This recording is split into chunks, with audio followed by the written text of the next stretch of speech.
Olá pessoal, professor Gerson na sua tela e o assunto de hoje é placa-mãe. O que é uma placa-mãe? A placa-mãe é um dos componentes mais importantes de dentro do seu computador. Ou seja, para que você entenda a importância dela, imagine assim uma grande cidade, uma grande capital, que ao redor dela existem aqueles bairros bem pobres, né? Aqueles bairros que ficam na dependência ali. São chamados os bairros da periferia, certo? Por que da periferia? Porque estão exatamente na dependência dessa capital. A placa-mãe, ela funciona mais ou menos assim, como se ela fosse essa capital. E ao redor dela, na dependência dela, estão os periféricos. Nós temos aí os periféricos de entrada, né, os periféricos de saída, nós temos os periféricos de processamento, de armazenamento, todos eles estão na dependência dessa placa-mãe. É ela que alimenta esses periféricos com energia e tudo mais. Bom, especificamente eu quero falar hoje da placa-mãe AT, que é uma placa antiga, certo? Por que eu resolvi falar dessa placa que nem é usada mais? É porque existem bastante pessoas que estão começando agora seus cursos de hardware, de analista de suporte técnico, e eles se deparam com as coisas mais novas, mas a história faz parte, é preciso saber, né? Então vai que você um dia vai consertar o computador de um amigo ou de uma empresa antiga, e você se depara com uma máquina antiga e dá de cara com essa placa aqui, o que você vai pensar? Fala, o que é isso, né? Então, hoje eu vou dar uns detalhes sobre isso, tá? A placa T, ela começou a existir a partir de 1983 e ela veio junto com o PC XT286, tá? 1983. Essa placa aqui, ela foi produzida mais ou menos aí até 1996. Porque um pouquinho antes começou a sair a Baby AT, ok? Por que ela deixou de ser produzida? O que aconteceu? Melhorias foram feitas, novas tecnologias foram surgindo e fazendo com que as máquinas tivessem um desempenho melhor. Eu estou aqui para falar um pouco desses problemas, né, que aconteciam com essa placa aqui, que fizeram com que ela se aposentasse e desse lugar para sua filha mais nova, aí, que é a PC ATX, ok?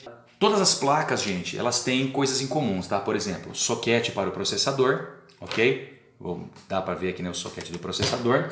Ela tem slots, nesse caso aqui, ó, ela tem a placa-mãe AT, ela tinha um slot chamado ISA, que é um que é usado ainda até hoje, tá? Tem os slots VESA e EISA, que esses daí não existem mais, só existia nessa placa aqui, tá? Outras coisas que eram comuns, conectores, né? Ó, aqui nessa placa aqui nós temos aqui o conector da fonte, aqui ó, que dá para ver, conector da fonte, que nós colocamos a fonte, o do teclado, que é dinossaurão mesmo, que é mais aqui, a bateria, embora essa placa aqui já tenha sido arrancada, mas ela fica aqui, ó, dá até para ler, ó, ela ficava aqui, bateria, ok? Então são coisas comuns, soquete para processadores, slots, conectores, a BIOS e a CMOS, a bateria e os chipsets são coisas que tem em todas as placas, independente de ser AT ou ATX. Bom, qual foi um dos motivos dessa placa aqui deixar de existir? Muito simples. Primeiro, o espaço interno reduzido. Como assim espaço interno reduzido? É que antigamente todos os periféricos, todos os componentes que existiam dentro do computador, eles eram ligados através de um cabo chamado flat, que é esse daqui, ó, flat cable, tá? Então você vê aqui o conectorzinho dele, tinha dois conectores, ok? O que acontecia? Um desses cabos aqui era ligado na placa-mãe e depois era ligado no componente. Exemplo, com esse cabo aqui você conseguiria ligar o HD e você conseguiria ligar também o drive de CD. Então, tinha muitos cabos. O mouse, por exemplo, ele também não era como ele é hoje. Ele era ligado através de um cabo, uma porta serial, e tinha um flat cable mais fininho também, mas usava esse aqui também, certo? E tinha alguns computadores que tinham dois tipos de drive ainda. Tinha aquele disquete A2 pontos, que era aquele grandão, né, o flop disk, e tinha aquele de 1.44 megabytes, que era o pequenininho. Então você imagina a quantidade de cabos que eram colocados dentro de uma placa. O que acontecia? Todos esses cabos que ficavam aqui em volta, acabava acontecendo que tinha pouca circulação de ar. E com essa pouca circulação de ar acontecia o quê? gerava um superaquecimento e o sistema acabava travando. Então esse era um dos grandes problemas. O técnico, se ele fosse um cara bem caprichoso, ele tinha que fazer uma bela obra de arte, né? Então ele pegava o flat cable, ele dobrava, ele colocava aquela fita Hellerman para prender direitinho, para que ficasse o menos exposto possível. Já aqueles técnicos mais relaxados costumavam fazer o quê? Abrir o computador, ligava tudo, lá ficava aquele monte de cabo assim, era até difícil você colocar as mãos. Então é esse, um dos problemas que fez com que a placa AT deixasse de existir foi exatamente a falta de circulação de ar devido à grande quantidade de cabos flat que existia, tá? Um segundo ponto era a possibilidade de curto-circuito dentro dessa placa. Por quê? Bom, a fonte, como você pode ver aqui na placa, a fonte de alimentação, o conector dela é bem diferente do conector que nós temos hoje. Esse aqui é um conector AT. Então ele é um conector de 12 pinos, tá? Nesse conector, a fonte de alimentação, ela tinha 2 conectores de 6 pinos cada um, ok? E o que acontecia? Os pinos pretos, obviamente, tinham que ficar no meio, então você ligava a placa e você colocava, encaixava ela direitinho e funcionava. O que acontecia é que às vezes as pessoas invertiam esses dois conectores e acabava, na hora que você ligasse o seu computador, ele acabava queimando a sua placa, porque ele dava um curto-circuito. Então você tinha esse problema também, né? Outro problema que a placa AT tinha era o desligamento não automático.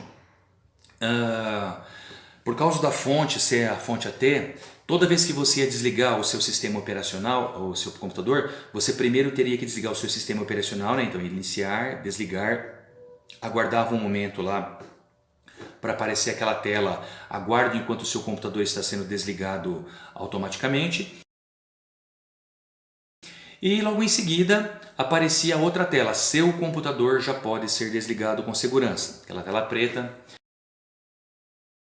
E aí sim você podia desligar o seu computador. Primeiro o monitor, depois o botão power do seu gabinete e por último o seu filtro de linha ou estabilizador. Então já eram 3 problemas. Outra coisa que tinha eram os slots, né? Esses slots diferenciados. As placas mães AT elas tinham esses 3 tipos de slots, que eram o ISA, que ainda é usado até hoje, o EISA, como eu já falei, e o VESA. Então os modelos Baby AT, eles já tinham também o modelo PCI, certo? O PCI que é usado até hoje, tem o Super PCI, o PCI Express também, ok? Então esse era um outro problema. Dos conectores, né, que eu já falei do conector do mouse, o mouse também ele era usado como um cabo flat, então você tinha que parafusar o mouse na parte traseira do seu computador, ligava o cabo flat na sua placa-mãe e em seguida você fazia o seu mouse funcionar. O do teclado já era diferente, o do teclado já era soldado, né? Ele tinha solda aqui, então você ligava o seu teclado aqui. A posição dos slots da memória RAM também, tá? Essa aqui, as memórias que a placa-mãe usava, essa placa-mãe AT usava, era o SD-RAM, que é essa memória que eu tenho aqui, ok? Tenho dois pentes de memória SD-RAM, que era o pente de memória que era usado nessa placa, e tinha também o modelo SIM. A placa só deixou de existir porque a tecnologia avançou, as coisas começaram a ficar melhores, né? Em 1995 surgiu a Baby AT, porque a Baby AT ela começou a fazer o quê? A Baby AT ela começou a ser menor, né? Ela era menorzinha, ela tinha os mesmos componentes, pois ela era menor. Ela foi o elo perdido entre a AT e a ATX, que é a que nós usamos até hoje, ok? Não tem muito o que ficar enrolando, as principais diferenças são essas, não sei se eu fui bem claro, né? Mas não estou muito acostumado a ficar falando em vídeos assim, mas eu acho que deu para entender direitinho. Se tiver alguma dúvida, você pode entrar em contato comigo aí pelo meu e-mail, pelo próprio YouTube, e a gente vai respondendo as coisas aí conforme vai aparecendo, ok? Muito obrigado pela atenção aí, grande abraço e até o próximo vídeo.